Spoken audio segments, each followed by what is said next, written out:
Kaziwai zvakare vadiwa vateereri, mufaro wangu kuchingamidzai kuchirongwa Nhai Pastor. Pachirongwa chedu chamazuva ose patinoedza kubatsirana nemibvunzo yatinenge tiinayo inogona kupindurika neumboo huri mukati mebhaibheri. Nhasi uno tiri kupindurawo zvakare mubvunzo wakabvunzwa noumwe wedu. It's a very short question and ndofunga ichadaidzirawo a very short response. Mubvunzo unoti iyo, Nhai Pastor, ndinodawo kuziva kuti Moses ari kupi iko zvino. Pastor, Moses ari kupi iko zvino. Ndofunga chaprompta mubvunzo inyaya yekafiro nekavigiro kaitwa Moses. Saka vanhu vanozonetseka kuti saka amboripi iye Moses wacho. Regai tiverenge mubhaibheri, ndofunga changoverenga mavhesi 3 chete anogona kutibatsira kupindura mubvunzo wabvunzwa uyu. Deuteronomy 34 verse 5 and 6. So Moses the servant of the Lord died there in the land of Moab according to the word of the Lord. And he buried him in a valley in the land of Moab opposite Beth Peor. But no one knows his grave to this day. Arikunzi he buried him, ndimwari pache zvake. Moses akakwira ega pagomo, pamusoro pegomo reMoabi. Akaratidzwa Kenani naMwari, akanzi iwe hauchapindi muKenani because hauna kunditeerera paya pandakati notaura nedombo ukarova dombo. But ndo nyika yacho yandiri kutaurai. Saka waakufa panapa. And Moses died and he was buried by God himself. Ndosaka Bible kuti up to this day hakuna munhu anoziva pane guva raMoses. Nyangwe gomo reMoabi richiriko nanhasi. But nyangwe mukanosecha you won't find Moses' grave. Saka kana guva raMoses risiri kuwanika zvinorevei. Regai kuna Jude verse ya 9. Jude verse ya 9 inoti iyo, yet Michael the archangel, in contending with the devil when he disputed about the body of Moses, dared not bring against him a reviling accusation, but says, the Lord rebukes you. Tiri kupiwa panapa pfungwa yakuti Jesu Kristu akaita gakava naSatani pamusoro pemutumbi waMoses. Saka pakatoitikirana nharo, Mwari kuti ndewangu, mwachiti ndewangu, mwachiti ndewangu, mwachiti ndewangu. Kureva iko kuti Mwari paakaviga Moses, Satani akauya achida kutora mutumbi waMoses. Jesu akati hazvigoni. Asi wako Satani akati but yana kuteerera, akarova dombo katu. Mwari akati nyangwe asina kunditeerera but uyu munhu wangu, akazotendeuka. Ende hakuna akafanana naye. Bhaibheri rinodaro kuna Numbers chapter 12. Hakunazve munhu akazombowanikwa ari munyoro saMoses pa the whole earth. Saka hazi wako ndewangu. Saka kana Mwari naSatani vakaitirana nharo pamusoro pemutumbi waMoses, zvinoreva kuti hauna kusara ipapo mutumbi iwoyo. Pana akasara ahwina gakava iroro. Saka tinoda kuona kuti akahwina gakava racho ndiani?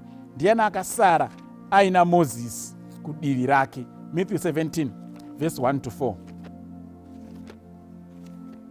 Matthew 17 verse 1 to 4. Now after 6 days, Jesus took Peter, James and John his brother, led them on a high mountain by themselves, and he was transfigured before them. His face shone like the sun, and his clothes became as white as the light. And behold, Moses and Elijah appeared to them, talking with him.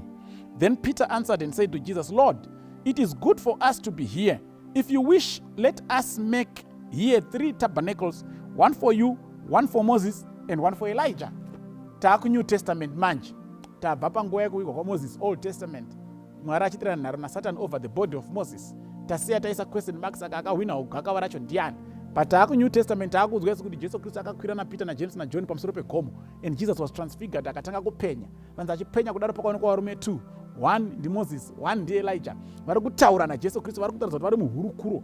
Peter otodaidzira, pano panakidza kugara, tadii chingovaka dzimba 3 tigare, one yenyu, one yaMoses, one yaElijah. Kana Moses akasara ari mumaoko aDhiabhorosi, aisafanira kuuya panapa naJesu Kristu achitaura nekusimbisa Jesu Kristu about the coming death yaifanira kuzofa. But the fact that Moses ari pamwe chete naElijah vari kusimbisa Jesu Kristu, zvinoreva kuti akahwina gakava rataverenga pana Jude verse 9, ndiMwari pache zvake, ndiye akatora Moses. In other words, God resurrected Moses akaenda naye kudenga. Ndokusaka Moses ari kuonekwa pamwe chete naElijah. Vatobva kudenga kuya kuzosimbisa Jesu Kristu. Elijah tinozviziva kuti haana kufa.